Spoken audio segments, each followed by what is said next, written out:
Well, I am delighted to be back here at the Paley Center with all of you. Tonight's program begins with a simple but important premise. Jewish life in America cannot be understood solely through the lens of crisis.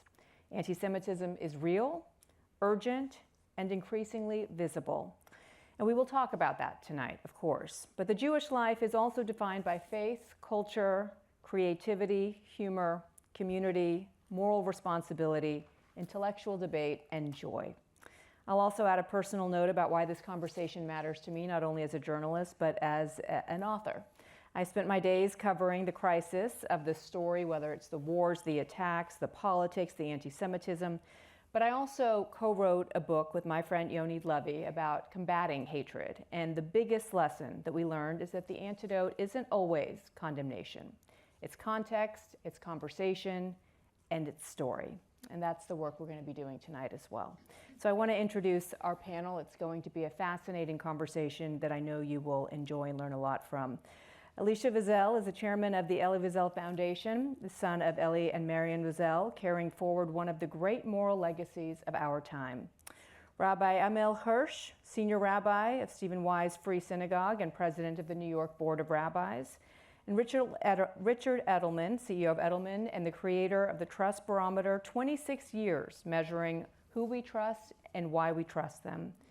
I also want to thank Michael Kassan, who could not be with us tonight, but he is with us in spirit as well. And I'd like to invite the panel on stage.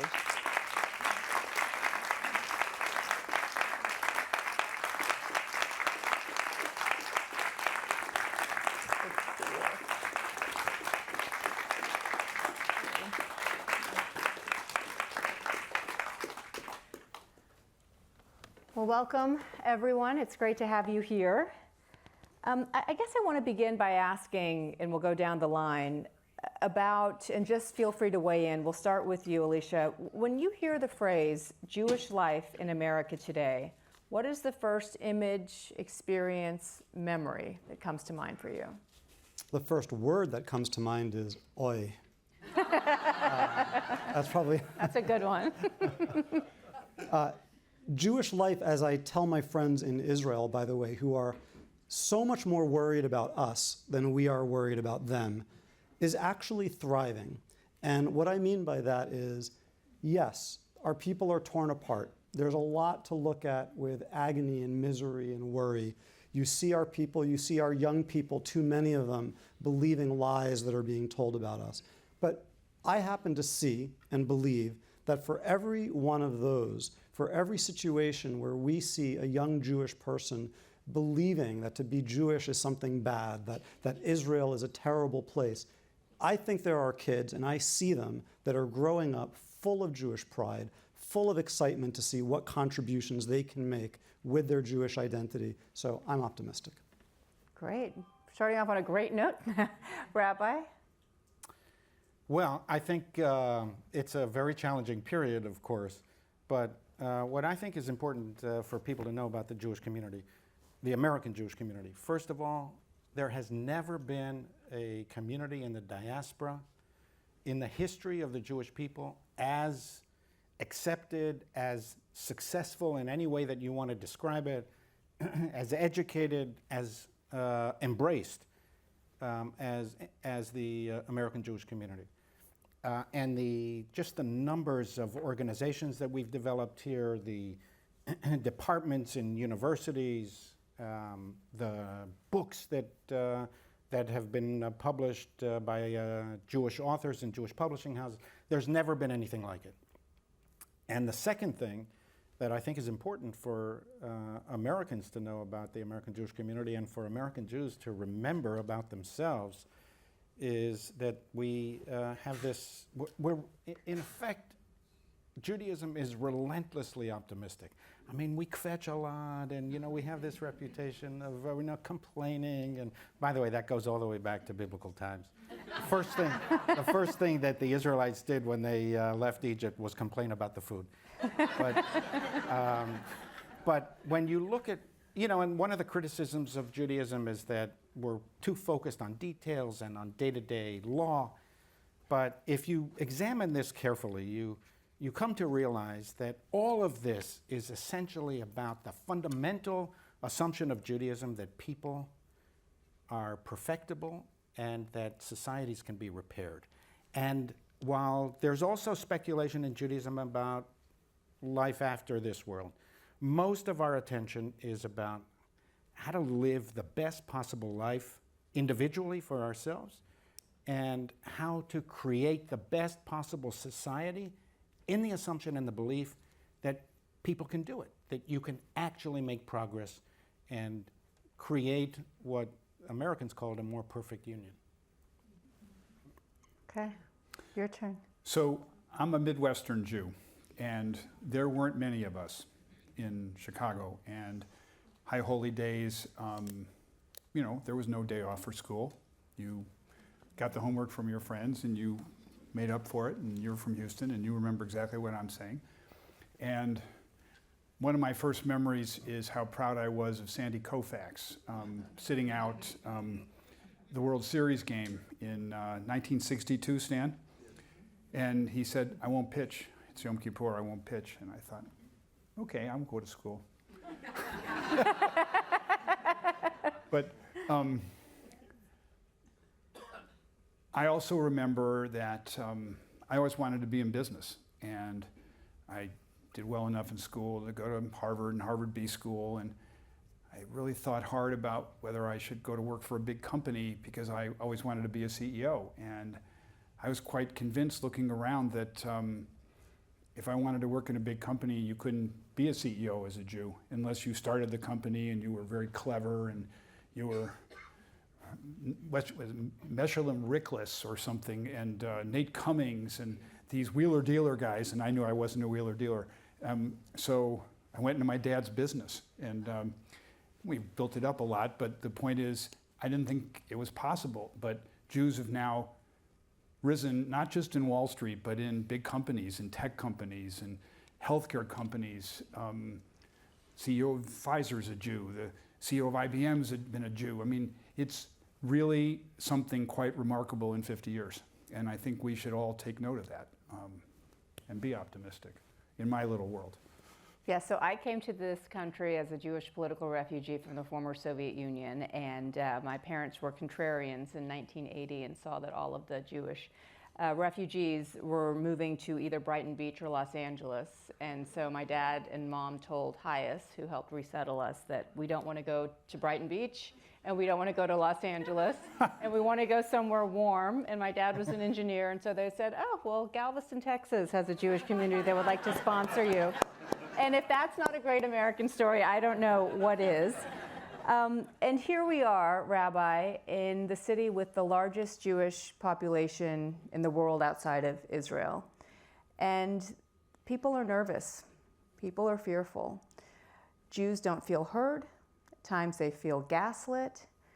They feel as if their concerns and grievances aren't really being prioritized and taken seriously. And as a rabbi, as someone with the congregation that I'm sure has a wide political spectrum in terms of views and who they voted for and which party they belong to, I'm curious in the last few years in particular how you've addressed that one issue of people feeling safe in this city. Well, first of all, there are reasons to be concerned. There are physical reasons in that Jews are attacked and assaulted on the streets. We just had a case on the Upper West Side here. There are professional reasons, this kind of intensifying animosity towards Jews in the workplace and in the media, and I mentioned the publishing industry, and Jewish authors are reporting that it's much harder for them to publish books. So it's not made up. It's not a oversensitivity, although Jews do have a tendency to be very sensitive about anti-Semitism because we kind of feel it through osmosis, transmitted through the generations, and we can often detect the odor of anti-Semitism before we actually see it. So we are sensitive about it, but the environment has become much more hostile to Jews in every way, in our kids' lives, in our professional lives, in our political lives, in academia, and in the media. So I think it's important to acknowledge that. Going back to what I said before, I think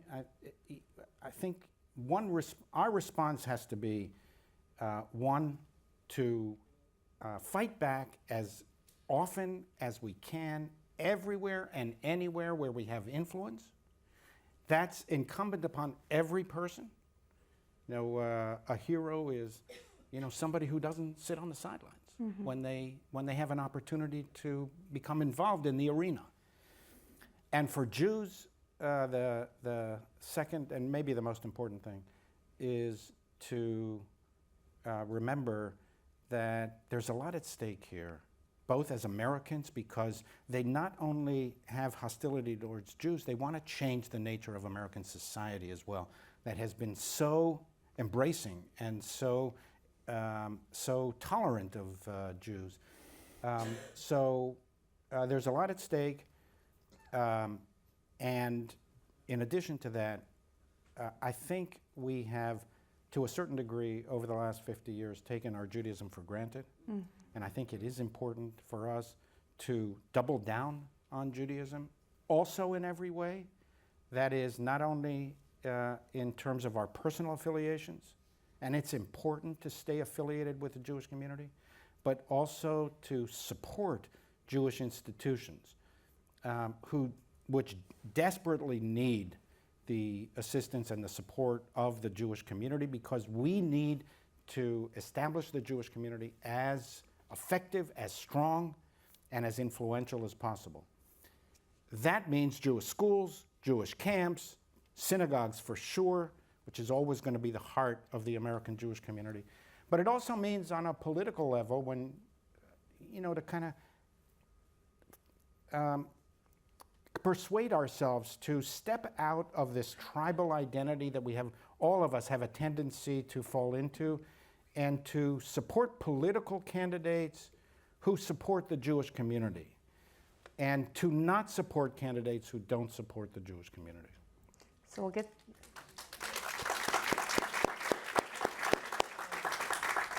get to politics in a moment, but Elisha, I want to turn to you and talk about your extraordinary family history, legacy.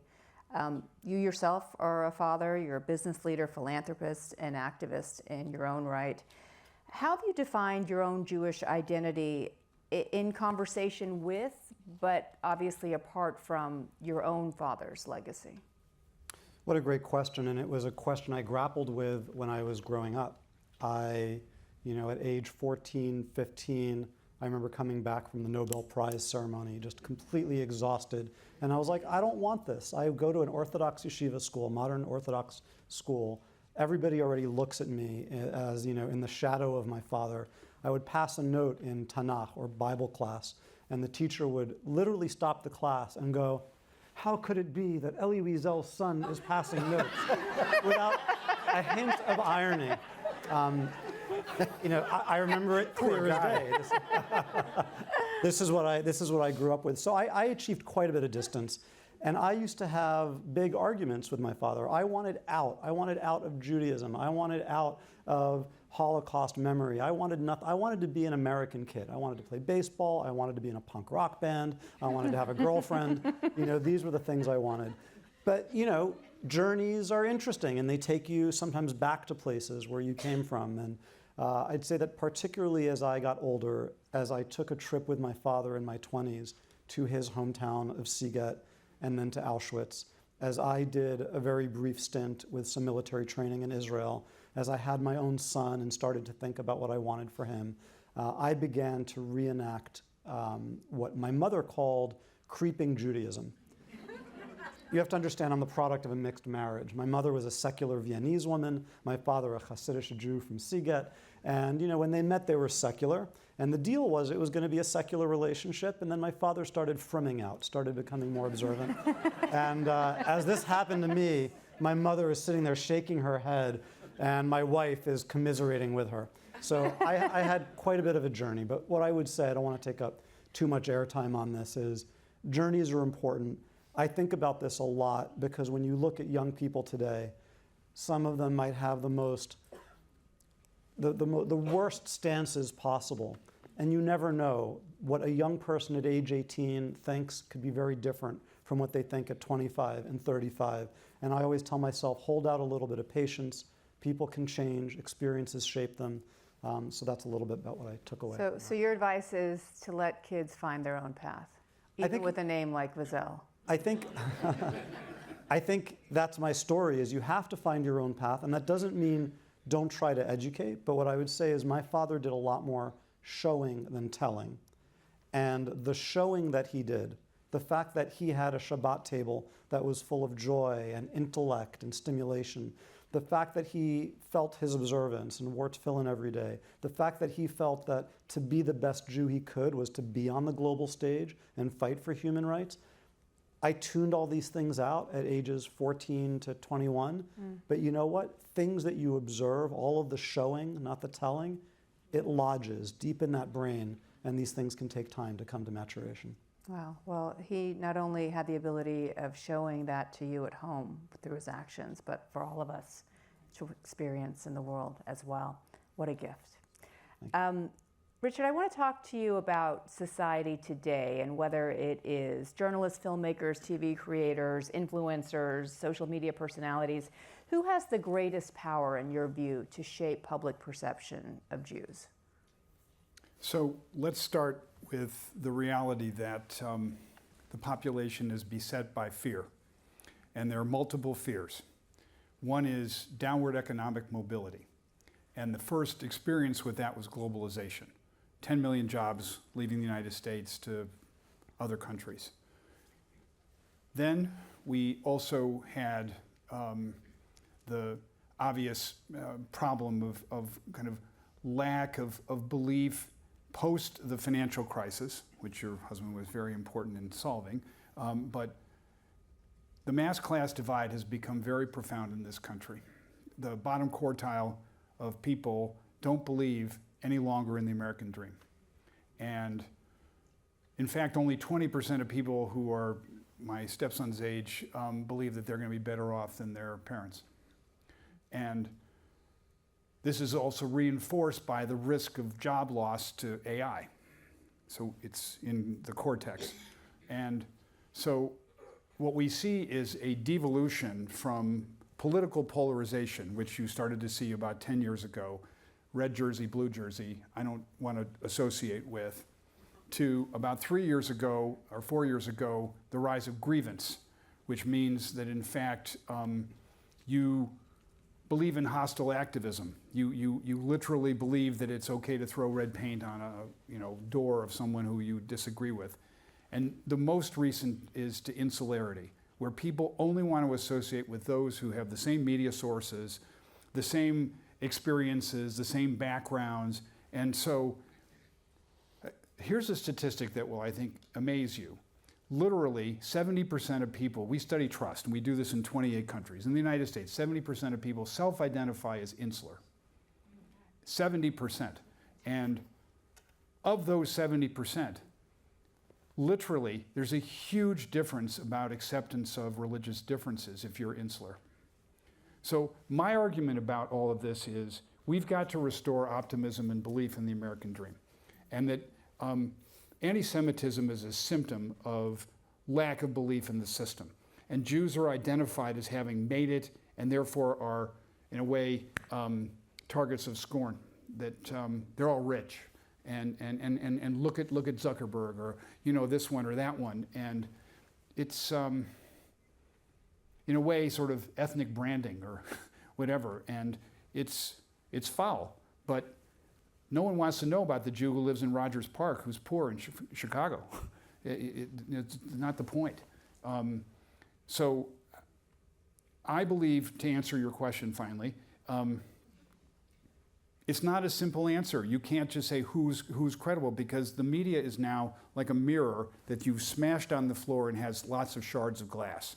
And so podcasts or Substacks or whatever, we've got to work that as well as to be on CNN in broadcast media. And we also have to make the storytelling much more visual.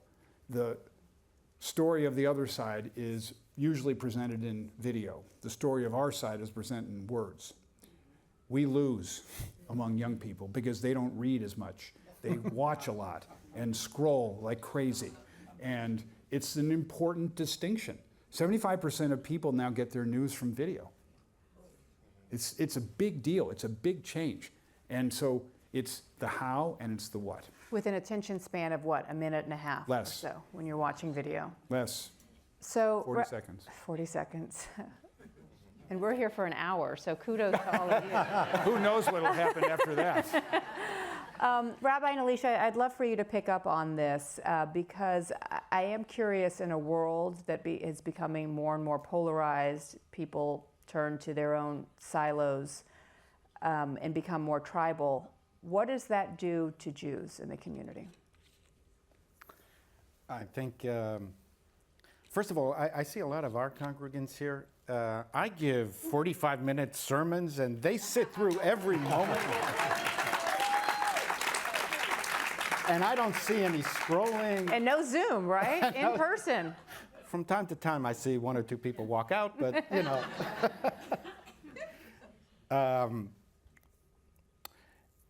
I think the effect of what Richard is describing is that it is polarizing the American Jewish community as well.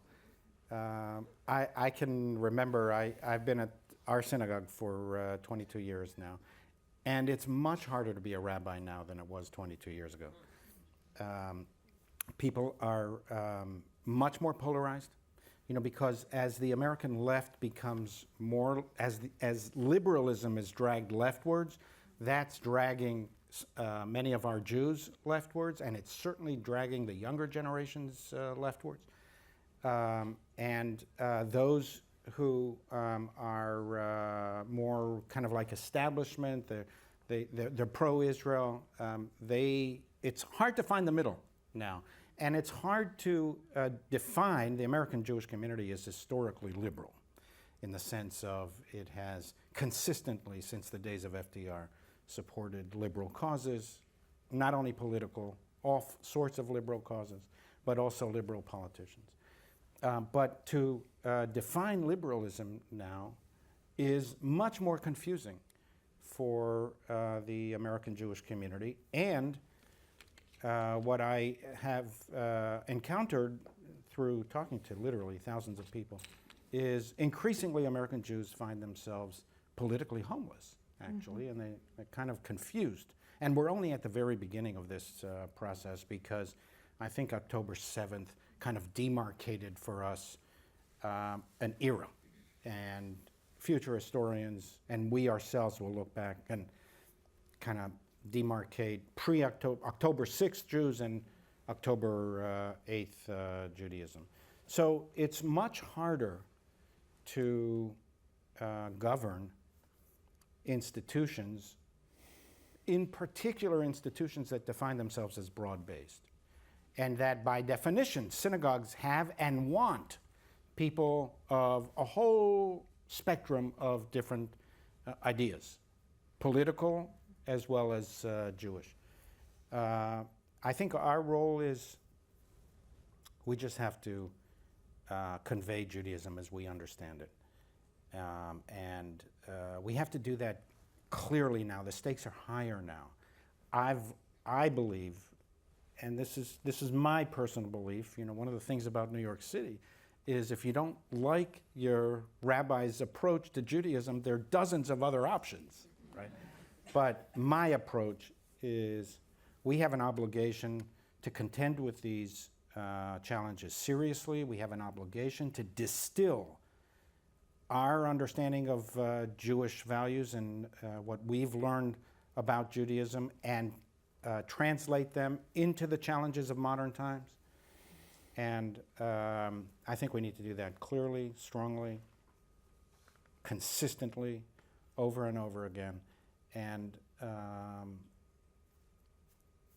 I can say from our synagogue's perspective,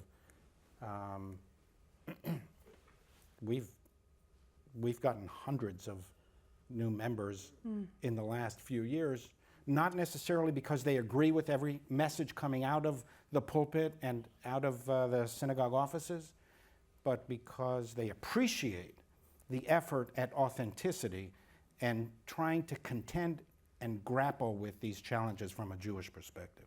And I also would add that a sense of community and belonging has been so important for Jews, especially after October 7th. There was this sense of abandonment.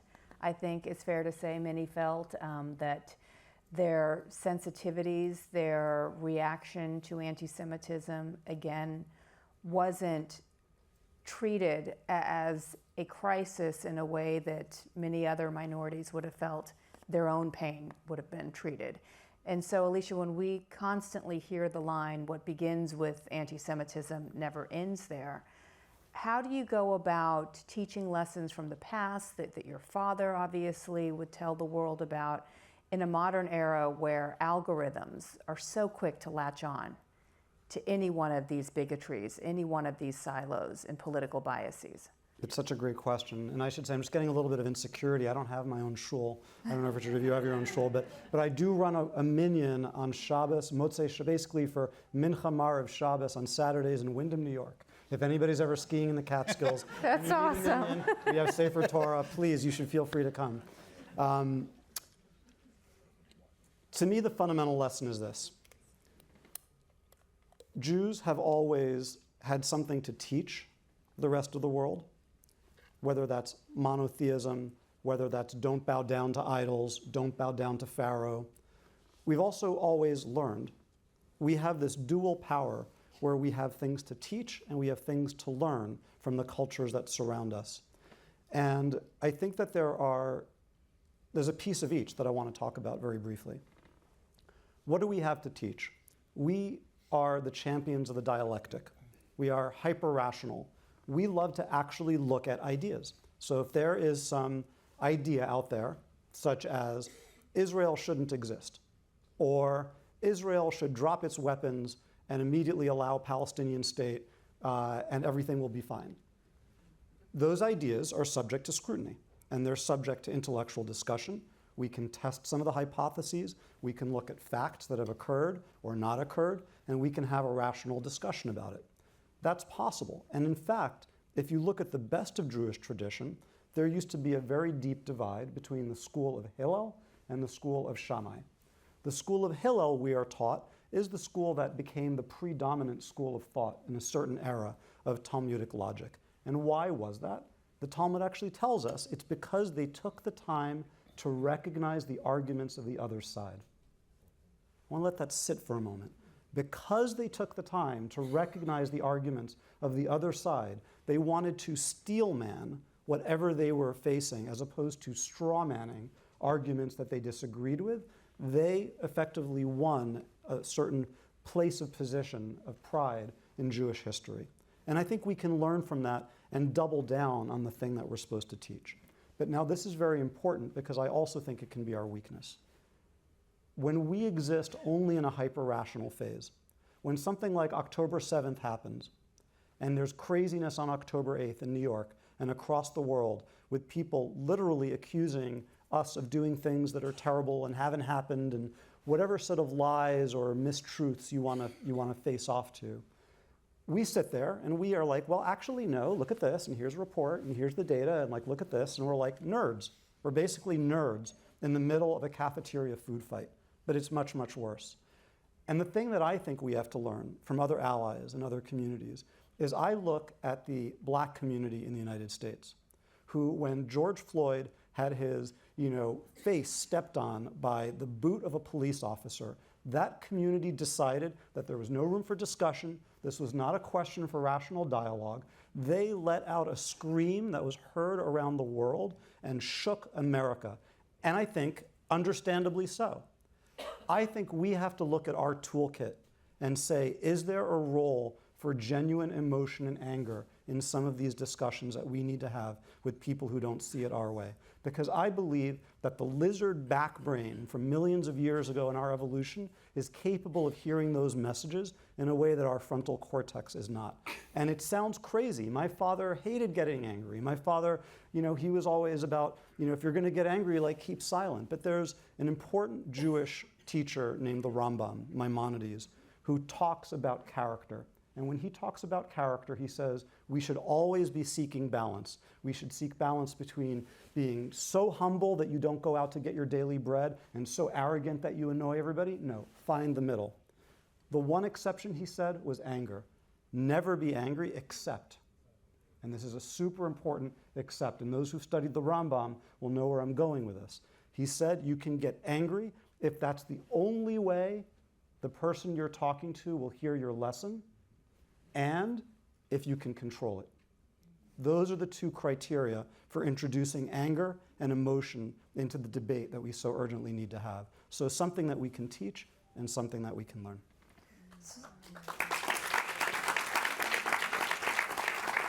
So Richard, how do we find that right point of balance? Let's start with the media and how the media has handled anti-Semitism, October 7th. I can say this as someone who is in the media, someone who spent a great deal of time covering the October 7th atrocities and the rape victims, and traveled many times to Israel to meet with and speak with hostages and welcome them back home.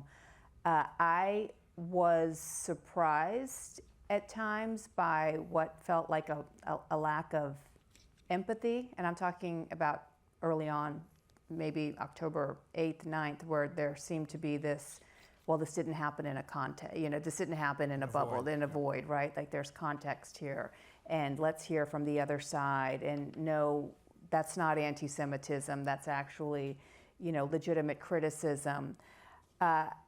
As a Jew myself, I feel like I have really succeeded throughout my career as a journalist to separate my personal political views with the news I'm covering. That's never been a problem for me.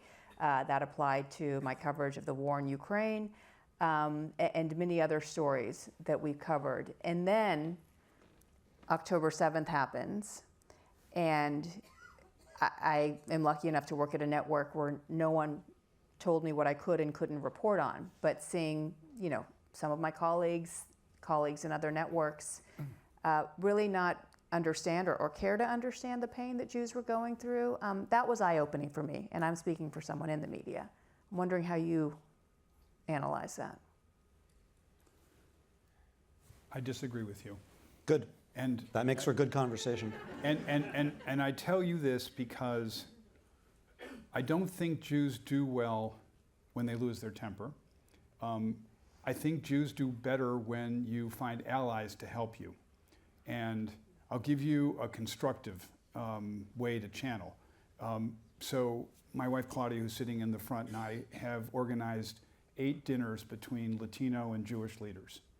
Because Latinos are many, their values are the same as ours: family, hard work, the American dream. They want to learn from Jews about philanthropy. They want to learn about how to keep money within their community, meaning we have a Jewish lawyer or a Jewish banker or, like this, investors, and we circulate it 17 times. Latinos do it once. And so I believe deeply in channeling, but I always learned that in football or any other sport, you always are the ones who get the flag because your foul is the one they see. And I don't think it's smart for us to lose our tempers. I think we have to be much smarter about having allies. We also must confront words like militants as opposed to terrorists. We have to be very careful about when lies are put out about 200 journalists being intentionally targeted by the Israeli forces and killed because they're reporting. It's not true. And confront the CPJ and other organizations that put out false research. This is not to say that we should defend everything that Israel does in any way, but when there are clear falsehoods, we need to confront them and not lose our temper. Be firm and be smart, because that's one thing we know how to do. And make friends and make new friends and be open to friends. And also don't be insular. Don't have your social feeds just be exactly what you see and feel and hear. You should hear what the other side says, because it'll help you in your argument and it'll make you a better person. When I saw the research we did about insularity in January, I made a commitment to myself that I was going to stop being insular, that I was going to turn off certain friends of mine who were filling me with propaganda about this, that, and the other, and I was going to change. And I have improved myself this way, not perfect by any means. But it's important that you all ask yourselves, are you insular? Look at your own feeds, and if you're left, do you look at Fox? Just because you might actually learn something. And how does that... But watch CNN first. Thank you for that. I didn't ask him for that plug. Especially for a younger generation, and we were talking off stage about this, I don't think we spend enough time talking about how challenging this period has been for young Jews in this country, for Jewish students in New York, Jewish students around the world. Because we were fortunate enough, maybe we've had one or two experiences in anti-Semitic encounters growing up. But this is something that they are dealing with on a daily basis. And I feel like it's happening much faster than we have the opportunity to help them with. So, Rabbi, what are the conversations? I mean, I will say, for example, even with my book, which I could not get published, and I fall into... You should read the book. Yes, I started reading it Thank you. Last week. We could not find a publisher. No one wanted... I mean, I'm in the media. There were just a handful of friends at television networks that were willing to have the book on their shows. But I find that when we do go speak to students, there is an eagerness from Jewish and non-Jewish students and their parents to have these conversations. It's so bottled up, and to hear other people talk about their feelings, their views, ask questions, what is Judaism, what is anti-Semitism? I would imagine these are some of the conversations you're having with congregants as well.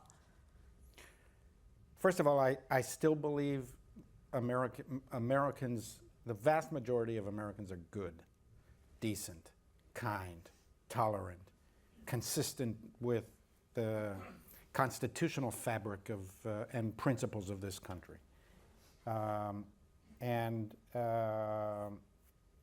This is something that Jews believe. Elisha was talking about this earlier.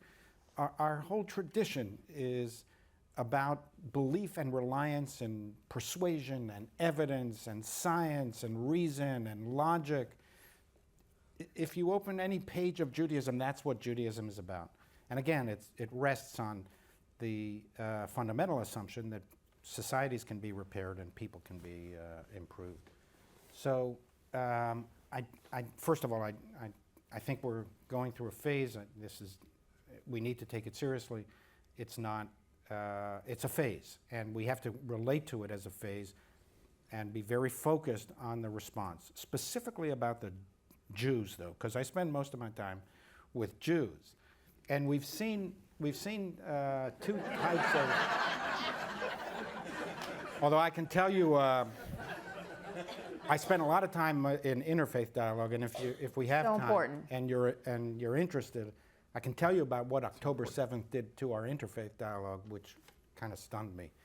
But with respect to, I can tell you with respect to our young people, first of all, what we've seen in the Jewish community is there's been a kind of this parallel process of some Jews have come back to us and surged back into the Jewish community. Some Jews have been torn from us. We can't really, I mean, there are organizations and there are groups, and I support their efforts to try and reach those Jews that have strayed so far that who knows if they'll be back. You know, you mentioned this earlier as well. I believed a lot of things in my 20s that I no longer believe. Once I got married and had kids and had a mortgage and all of that. But I try and spend, in our synagogue, we try and spend most of our time with those in the Jewish community, the youngsters in the Jewish community, who we see, who come to us, and we try and intensify their Jewish identity and their understanding, their intuitive, emotional, and also intellectual, but really emotional understanding of what it means to be part of a great and good people, and to be part of a historical chain that didn't start with them and it won't end with them. And it's a lot of effort at experiential education and what we call identity building. The challenge is, and for those of us, I don't know, I can't see most of the people here, but it doesn't look like there are that many people in their teens and 20s here. But they have them at home. But they're at home. They'll watch the video. Yes. The 40-second clip. Seconds, right. If we don't see them, if they're not part of Jewish life and communal Jewish life, if they don't have Judaism and Jewish identity building in their families and as they're maturing, it's much harder to influence the individual and through the individuals, the Jewish community. So again, one of the lessons that I think is important for this period where we're seeing much greater intensity of anti-Jewish animosity is for the Jewish community to commit to re-establishing its fundamental identity as a community, while at the same time, as a people, as a community, reaching out to as many allies as we can. Because at the end of the day, we talked about this a little bit beforehand. I talked about this with Richard. At the end of the day, one of the things that was so obvious to me on October 8th and thereafter was how small we really are, how few of us there really are. For every one of us, there are 1,000 of them online. So, And yet we control the world. so it is important to, but the key thing is commit to a Jewish future. Commit to it for yourself and for your family and for your posterity. But Ammi, we have to do storytelling and get to people where they are. I mean, we can't expect everybody to come. And it's the same argument I hear from mainstream media about their audience. I mean, if you don't become digital, and if you don't have short form content, and if you don't have people who are alluring and interesting and telling stories, we're going to lose. So I believe in everything you say, but it's not sufficient. I mean, we have as a people to talk about the hardworking person who had nothing and started in Plainview, Long Island, and guy's now the CEO of IMAX, but his father was a furrier. And Rich Gelfand is an incredible success story from nothing. I mean, really, I went to his family house when father died. And these are real. And we need to position Jews as eager beaver, American, all these values, so that we bring people back to believing that Jews are good folks. That we have been demonized, and it's not to be tolerated. We have to overwhelm this. And it's going to take perhaps a generation, if not longer. And I do think, Elisha, this comes back to education and starting in schools, young children. I mean, your father and his work and writing and how important teaching history was, as painful as history can be. And our history is multifaceted, right? It's not just about the Holocaust. It's not just about being slaves. But when learning, for example, I got a letter from 100 students at a rural school in Texas. The teacher assigned my book to the students. Almost all of the handwritten letters began with, "I've never met a Jewish person. I didn't know what anti-Semitism was. I learned a lot through this book." And I think about what we can extrapolate from that one teacher who decided to take on this project. And if we could multiply that across the country at a time when fewer and fewer children are actually picking up more books. I think there was a study that says teachers on average assign 4 books a year. I'm wondering your thoughts on that particular angle, education. I think there's 2 pieces to education. There's education in the schools, and I think what you talk about is amazing, the fact that this teacher made this decision to pick this book. There's education in the museums. I have, frankly, a big problem with some of the museums that I feel were tasked with Holocaust memory post-October 7th. I had a Zoom with many of them that I asked to convene, and I said, right now, language is under attack. The word genocide is being weaponized and used against the Jewish community, and here are all of these institutions that serve Holocaust memory, that own the language of genocide. If you, the curators of these museums, aren't going to stand up and reclaim language, who else is going to? And the response was disappointing. So, that's a little bit of some darkness maybe to inject. But there's also education in the home, and that we do by the showing, not telling, that I talked about. In 1965, my father pivoted from being a writer who had written some fiction, who had written some nonfiction about the Holocaust, Night, and he pivoted into becoming an activist by writing a book called The Jews of Silence, which was about the Jews of the Soviet Union. And for him, he had a perspective on it, which was, in the previous generation, an entire generation of American Jews turned their eyes away from what was happening to Eastern European Jews. And now there is an opportunity to not make the same mistake with the Jews of the Soviet Union, who are discovering a desire to leave, who are not being granted it, who want to return to their Jewish roots, learn more about where they came from, and it's being denied and oppressed, and we have to do something. And the title of that book, The Jews of Silence, was not the Jews in Russia who had to be quiet about their observance. It was the Jews of America who were too quiet and not active enough. One of my biggest observations, having seen the tail end of the Soviet Jewry movement, Freedom Sunday, the big rally, all of the work that went into that, was I actually think that as big of a gift as that was to Soviet Jewry, it was a much bigger gift to American Jewry. Because what that gave to an entire generation of American Jewish students was a sense of purpose. That's the missing word. Purpose. What are we showing our kids in the home about purpose? If we can't articulate a purpose for why we are here, why we're building families, why we're continuing Judaism, why we believe in America, why we want to make great contributions to this country as Jews, if we cannot articulate that purpose and live it every single day, our kids are going to be vulnerable to other people who come along with a strongly held sense of purpose, even if that purpose is deeply flawed. That is the thing we need to recreate. That's brilliant. Wow, that's absolutely right. It's something that I have noticed for a long time, that here we have our kids who are among the smartest, most articulate kids in the country, in the world. They can speak about anything. They can speak, they're fluent in whatever conversation they're engaged in, except when they are confronted at university on attacks against Israel and Jewish civilization.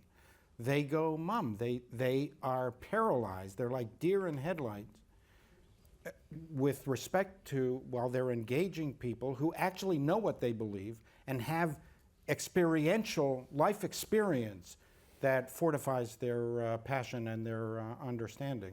And we have to ask ourselves, why is it that our kids can speak so eloquently about every topic under the sun except Judaism and Zionism? And I think part of that is because of what we've emphasized to them as they were growing up. And some of this, as we've come to find out, has been part of their curriculum as well on university campuses. It's not just encounters that they have on the quad, it's in the classroom. So it's been about 50 minutes. I haven't brought up the mayor of New York, but I will go there now. Rabbi.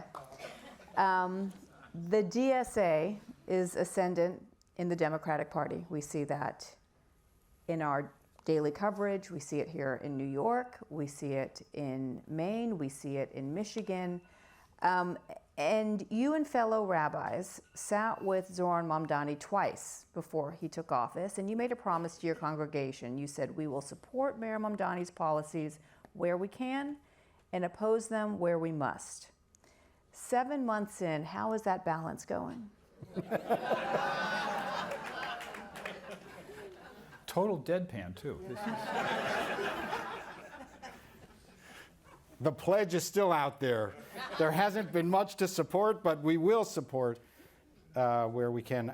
Listen, about our mayor. I'm not surprised by his positions. I'm not surprised by his rhetoric. This is who he is. I understood this from the moment that we met. We had deep conversations. He is an anti-Zionist, does not believe that Israel has a right to exist, and has a kind of eliminationist position about the Jewish state. He's not the kind of person who would pick up arms. If you remember Edward Said, he threw rocks at Israeli soldiers. I don't think he's that kind of person. But he is consistent, and it comes from childhood. He fundamentally opposes what the majority of world Jewry believes about the centrality of Jewish peoplehood and the connection of Judaism to the land of Israel, and the idea that you can separate the land of Israel from the God of Israel and the people of Israel and the state of Israel, and that you mentioned gaslighting before, and this kind of gaslighting comes from somebody who's not even Jewish. Liberties they would never take with any other minority. It's astonishing, and that, you know, that to the extent that there are people who are surprised by that, it's kind of surprising to me. This is who he is. Now, it is important for us to call this out wherever we must. I still believe we can support whatever it is we can support, but it's important to call it out because we can't underestimate Mayor Mamdani. He's a very shrewd politician. He's very talented, very charismatic. Just think about what he did. Here was a person, in 3 ways. Here was a person who had never run anything. He's now 34 years old, and he was elected to run the most complicated political bureaucracy in the country. He's a socialist in the most capitalistic city in the history of the world. And he's an anti-Zionist in the most populous Jewish city in the world. There are more Jews living in New York than in Jerusalem. And that's a testament to his political skills. It's also a reflection of something going on in American society, too. Right.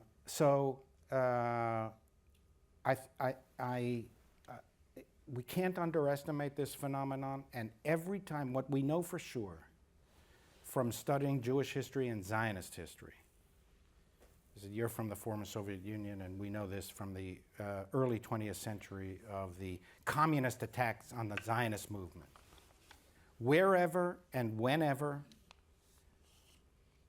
anti-Zionist hostility has increased, it has created increased hostility to Jews. And it's as day follows night. And I told him this twice. If you persist, it's not that I expect you to wake up one day and become a Zionist. But if you're going to be the mayor of all New Yorkers, and rhetoric counts, and it affects what public officials, what high public officials say, affects the atmosphere in the city, and it influences people. And if you persist in your anti-Zionist rhetoric, it will threaten American Jewish life and New York Jewish life. And it doesn't matter, and I told him this directly. I said to him, I believe that when you say you want to protect Jews, I think you're sincere about that. I don't think he's interested in having mass casualty events at a Jewish institution. But I think he understands this, but he's not prepared to accept this. You could put 50 cops outside our synagogue. First of all, if they're outside our synagogue, they can't be outside other institutions, and they can't be outside our synagogue every day. And it doesn't even matter, because if you persist in anti-Zionist rhetoric, which inevitably will increase hostility to Jews in the city, it will be more dangerous for Jewish life every day in every place for New Yorkers. And I am very sorry and concerned to say that I think that what we're seeing is validation of that. I hope that from his own perspective, for his own sense of political interest, his own analysis of what is in his political interest, I hope that he does what many politicians have asked him to do now in the last week, which is tone down the rhetoric and stop the incitement, because it influences people. And it threatens not only Jews, by the way, because it's like everything else. What happens to the Jews doesn't stay with the Jews. Yeah. And if this city becomes more hostile to Jews, it just becomes a more hostile city and less comfortable to live in, and less of the New York that all of us love. Yeah. One could argue that he single-handedly is doing more to support Prime Minister Netanyahu's campaign back in Israel than anyone else is. I want to end on somewhat of a positive but important note here, and a realistic note, because it's not only on the left where we're seeing a rise in anti-Semitism, it's on the right as well. And if we could just go down the line and start with you, Elisha, about what you would like to hear from both Republican and Democratic candidates on this issue of anti-Semitism and the importance of embracing Judaism in America, in our culture here, and stomping out anti-Semitism as we approach the midterms, and then I guess even more importantly, 2028 in the presidential candidates. So it's a great moment for me to respond to Richard on various media sources and say that I read both Haaretz and Breitbart, and it's like chewing glass, but I do it. So I read both of these things. What a combination, right? Chewing glass. Yes, my hope would be that, on the one hand, Israel as a topic gets elevated, because Israel as a topic really needs to be about strategic alliances for Western civilization and what it means that we have an ally as the United States in a very tough corner of the world that is holding up Western values. And you can argue Bibi's done things that aren't democratic. Well, guess what? It's still the best functioning democracy for a very long way around, and it is still allied with our interests. So on the one hand, I feel like it should get elevated. But on the other hand, I kind of wouldn't mind if it became the number 6 issue on both the left and right agenda. I don't know why Israel has to be the single biggest issue when there are so many urgent things that we have to figure out in this country. And I feel like Israel is regularly used as a punching bag to distract, because we know emotions will get riled up, and it's used as cover for not progressing on real solutions for the American people. That's great.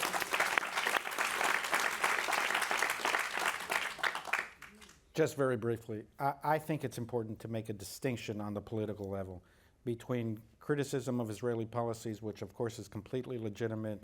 Jews do that better than everybody else. And what crosses into illegitimate denial and rejection of Israel's right to exist. So I think it's important to first of all, it's important for us to respond to legislative efforts of ending the American-Israel bilateral relationship, arms embargoes, and so on and so forth. But what is acutely important for us is on the moral level, is to make sure that the American political system understands the distinction between criticism of Israeli policies, which is legitimate, even if it's wrong and even if it's motivated by nefarious motivations, and when it crosses the line to denying Israel's right to exist, which is a kind of assumption that people make, that they make of no other country in the world. So that's where I think the tension is in the American political system. So the Museum of Science and Industry in Chicago was founded by a man named Julius Rosenwald, Sears Roebuck. And Julius Rosenwald explicitly said, I don't want my name on this institution because it might deter people from coming here because I'm Jewish. And so I've been on the board there for the last 2 years, and we've now put a sign that commemorates Julius Rosenwald. And it talks about what he's done. But the most important thing that's happened is that the museum now has the Anne Frank exhibit at the museum, and it's the first such exhibit in the country. And it sits on the south side, and we've had 2,000 mostly African American school kids come every day. And we test pre and we test post, and the understanding of Israel, and that it's not a colonial experiment, and that Mr. Frank, who survived, had,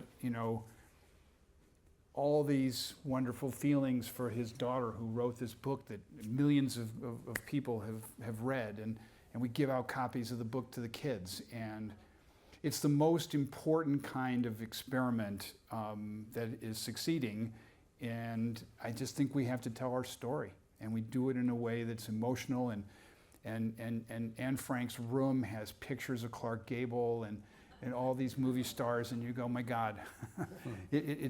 And you read Anne Frank's diary, Of course. and that's how we win. Yeah. Well, I want to thank the panel for what has been a very enlightening and I think thoughtful and somewhat uplifting conversation. I have never been more proud to be an American. I get that from my parents, who remind me every day of what this country has done for us and for Jews. And there are a lot of bad days. There's a lot of work to do. There's no other place, no other country in the world where we can accomplish what we have. And so let's keep moving on and fighting.